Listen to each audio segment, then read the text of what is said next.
how to make a Sailor Scout bow. Okay, the material that we're going to be working with is a satin.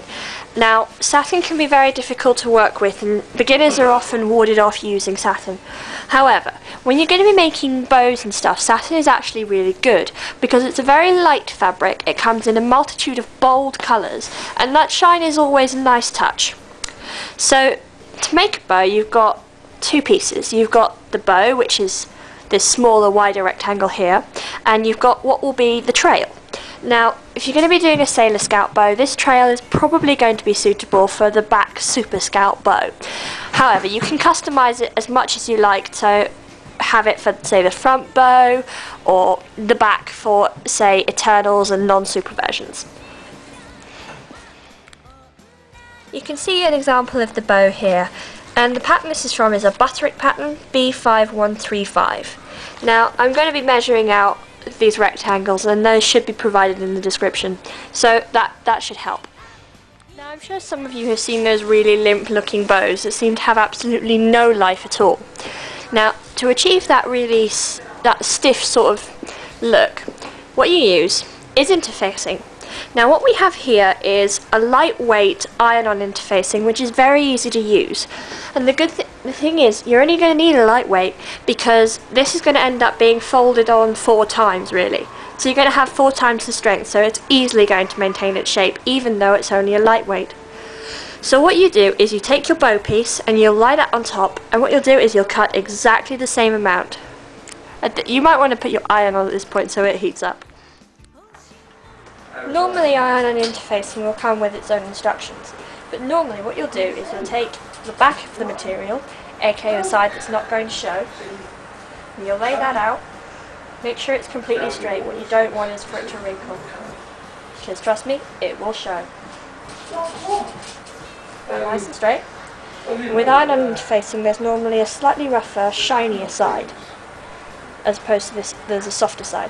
So what you'll do is you'll lay that shiny side against the material and line it up. Now, it doesn't matter too much if your edges aren't completely straight, because nobody's going to see it. It's just meant to be about the support. And you're going to have to trim it from the seam lines anyway. So you take your iron and simply iron it on. If you're not comfortable using an iron, get someone with experience to help you.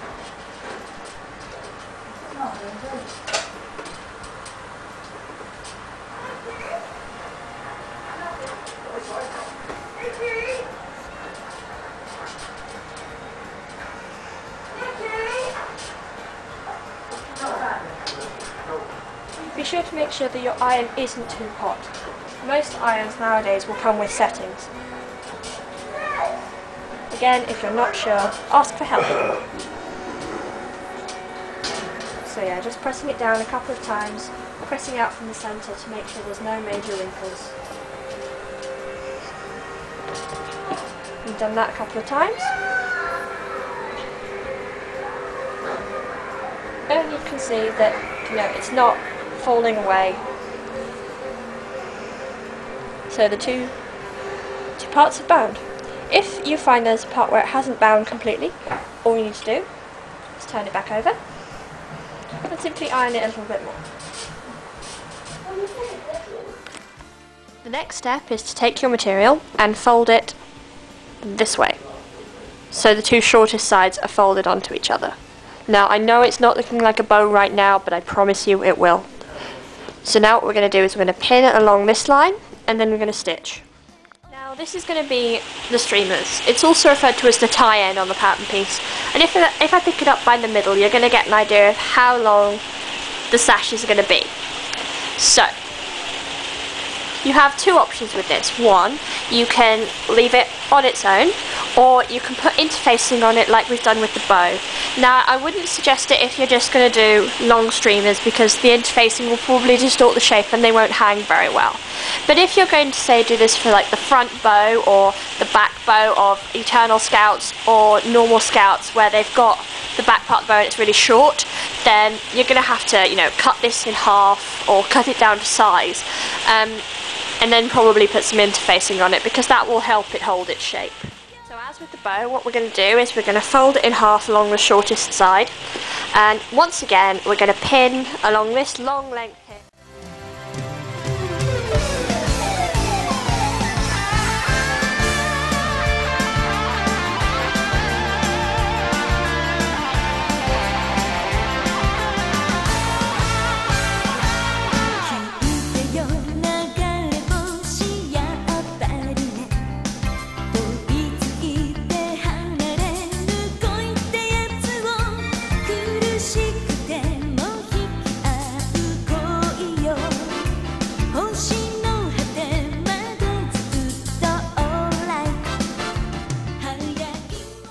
Now, what we've done with the sash is actually slightly different from what we did with the bow.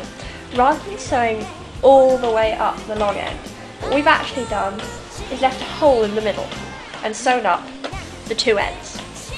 Now, if you're going to be making the back super bow and you want that sloped sort of effect at the end of these sashes, then all you have to do is, rather than sew in a straight line like this, you just sew at a slant. Then what you have to do is you have to clip the corners so that when you turn it through you don't end up with a rounded off corner because all the material's bunched up underneath.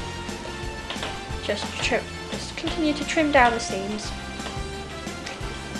Now, the reason we've left that hole in the middle is so that we can turn it through, because what you don't want to end up doing is sealing up your fabric with the wrong side facing out.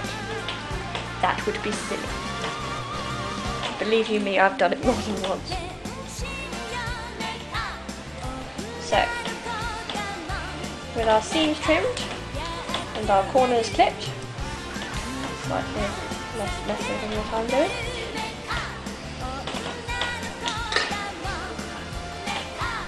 go in and simply pull the ends through. You're going to have to pull them through one at a time. And don't worry about the hole, that won't be visible, we'll seal that up in a minute. Right. Now that we've got both our pieces pulled through, it's time to go back to the iron.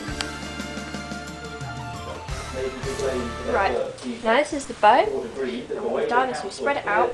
Up there's the seam. What we're going to do is simply iron it like that. So by now I'm sure you're wondering, what's the next step? Well, fold the bow in half to find the halfway point. If you need to, mark it with a pin, fold back out, and then what you do is you fold over so that these two ends will crisscross slightly here.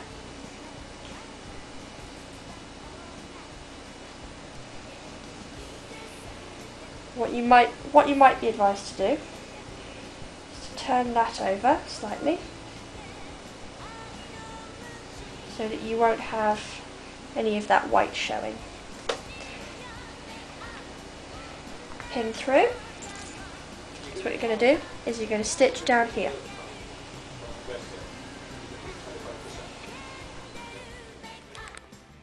Next thing you have is a piece of material that's about 4 inches wide, about 8 inches long.